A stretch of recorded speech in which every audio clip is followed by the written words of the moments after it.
যাচ্ছে। Good evening, শুভ সন্ধ্যা। আমি Sanjay home Chowdhury, West Bengal doctors ফোরামের তরফ থেকে যারা আজকে এই প্রোগ্রামে এসে উপস্থিত হয়েছেন সবাইকে শুভেচ্ছা, ভালোবাসা এবং অভিনন্দন জানালাম। এবং ফেসবুক লাইভেও যারা আছেন, দূর থেকে দেখছেন, তাদের সবার জন্যই আমাদের শুভেচ্ছা রইল।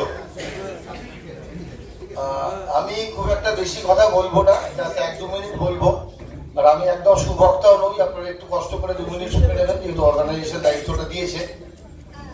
যে আজকে আমরা যে এই প্রোগ্রামটা করতে চলেছি, সবাই যা জানেন সেইটা নিয়ে কিছুই বলবো না।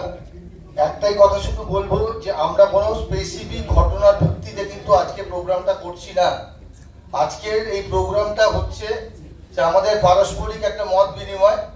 আমরা সমাজে থাকি, সমাজে যে সুস্থ পরিবেশটা দরকার হয় থাকার জন্য, ধীরে ধীরে সেই পরিবেশটা কিন্তু কলুষিত হতে চলেছে।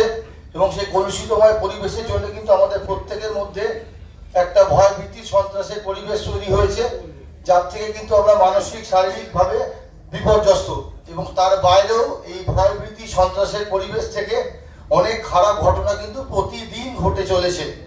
সেই পার্সপেক্টিভে দাঁড়িয়ে আজকে আমাদের এই অনুষ্ঠানটা কিন্তু একটা মত বিনিময়ের জায়গা।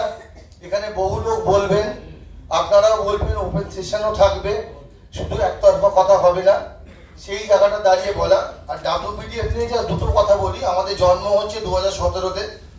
তো এই যে কথাটা লেখা ছিল পেছনে, নেক্সট স্লাইডে যা, যে নো টু থ্রেট কালচার, আমাদের জন্মটাই কিন্তু হয়েছিল 2017-তে এমন একটি ঘটনার পরিপ্রেক্ষিতে। যদি আপনাদের খেয়াল থাকে, টাউন হলে একটি প্রশাসনিক সভা থেকে এমন একটি খাপ পঞ্চায়েতের মতো কিছু ডিসিশন দেওয়া হয়েছিল। সেই ডিসিশনটার দ্বারা কিন্তু চিকিৎসক সমাজ এবং সাধারণ রোগীদের মাঝখানে বা সমাজের অন্য স্তরের মানুষের মাঝখানে একটা পরিচ্ছন্ন পরিবেশকে নষ্ট করার চেষ্টা হয়েছিল। সেই জায়গায় দাঁড়িয়ে, সেই ডাব্লিউপিসিএ বিলের এগেনস্টে দাঁড়িয়ে আন্দোলন করতে করতেই আমাদের জন্ম। সেই জায়গা থেকে আমরা ধীরে ধীরে এগিয়ে চলেছি। তাই এই নো টু থ্রেট কালচার, সেটাও একটা বড় থ্রেট ছিল আমাদের এন্টায়ার মেডিকেল ফ্যাটার্নিটির ওপরে।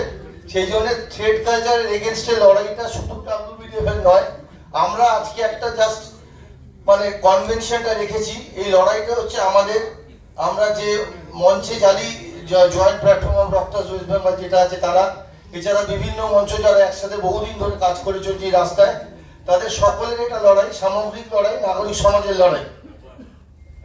এবং এর সাথে একটাই কথা বলছি যে এই প্রোগ্রামে আমাদের একটা জিনিস শুধু খেয়াল রাখবেন, যে আজকের এই প্রোগ্রামটা কিন্তু একটা থিম আছে, ভয় হতে তব অভয় মাঝে। তো এর বেশি কিছু বলবো না, একটাই বলবো যে ডাব্লিউপিডিএফ সবাইকে নিয়ে, নট শুধু ডাক্তারদের, সমগ্র নাগরিক সমাজকে সাথে নিয়ে বলবে। তার জন্য একটু পরে একটা এডি আপনার অডিও ভিজুয়াল প্রেজেন্টেশন দেখতে পাবেন। যে আমরা হয়তো শুধুমাত্র ডাক্তারদের সংগঠন হলেও আমরা মনে করি ডাক্তাররা তখনই ঠিক থাকে যখন রোগী এবং ডাক্তারদের পারস্পরিক সম্পর্কটা ভালো জায়গায় থাকে। তো সেই নিয়ে আমরা অতীতেও অনেক কাজ করেছি, ভবিষ্যতেও করবো। আর আজকে ওই মত বিনিময়ের জায়গাটা একদম ওপেন জায়গা।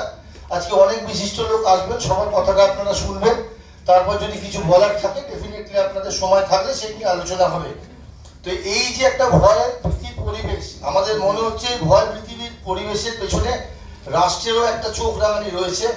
তো আমরা জানি সময় এসে গেছে, এখন আর ভয় পেলে হবে না। কতদিন আগে যে কথাটা বলা হয়েছিল যে ভয় যেমন একটা ছোঁয়াচে, সাহসও একটা ছোঁয়াচে, এখন কিন্তু আমরা সাহস দেখাতে অলরেডি রাস্তায় নেমে পড়েছি। তাই এই রাষ্ট্রের বিরুদ্ধে যে ভয় ভীতির পরিবেশ, এইটা আটকানোর জন্য আমরা ডাব্লিউপিডিএফ এর তরফ থেকে সবাইকে জানাচ্ছি যে আমরা একসাথে যদি দাঁড়াই, আশা করি এই কলুষিত পরিবেশকে আমরা ঠিক করতে পারবো এবং সমাজ বান্ধব করে তুলে পারবো এবং সবাই একসাথে এগোতে পারবো। এইটুকু বলে আমি কথা শেষ করলাম। আমার সাথে একটা বড় গুরু দায়িত্ব হয়েছে এই প্রোগ্রামটা যে দুজন সঞ্চালন করবেন তাদের পরিচয় করিয়ে দেওয়ার জন্য। তা আমার মনে হয় যে দুজন পরিচালনা করবেন তাদের খুব একটা পরিচয় করে দেওয়ার মতো ক্ষমতার দরকারই নেই। তাও বলি, এখানে আছেন ডক্টর কৌশিক লাহিড়ী, আপনারা সবাই চেনেন। কৌশিকটা হচ্ছে আমাদের vice president, next present advisory board member, পেশাগতভাবে অত্যন্ত সুদক্ষ চর্মরোগ বিশেষজ্ঞ, তার সাথে খুব ভালো লেখক এবং সোশ্যাল মিডিয়াতে অত্যন্ত ভালোভাবে আমরা ওনাকে দেখতে পাই। তাই তার জন্য নতুন করে কিছু বলার নেই। কর্তিকা যদি একটুখানি তুমি স্টেজে চলে আসো তাহলে একটু লোকে দেখে নেবে, আমারও বেরোতে সুবিধা হবে। আর সেকেন্ড হচ্ছে ডক্টর অর্জুন দাশগুপ্ত, কিচ্ছু বলার নেই, এটা দুজন আমাদের যে কোনো প্রোগ্রাম দেখেছেন এরাই সঞ্চালনা করে। অর্জুনদা হচ্ছে একজন ইএনটি বিশেষজ্ঞ, সিনিয়র ইএনটি বিশেষজ্ঞ, তার সাথে নাট্যকার, তার সাথে অত্যন্ত ভালো সোশ্যাল অ্যাক্টিভিস্ট, যাকে দেখে আমরাও এগিয়ে চলি। তো দুজনকে পরিচয় করে আমার কাজটা শেষ হলো। আপনারা একটু বোর হলেন, এবার ওদের থেকে পুরো প্রোগ্রামটা ভালোভাবে এনজয় করুন এবং পার্টিসিপেট করুন। থ্যাংক ইউ, ধন্যবাদ।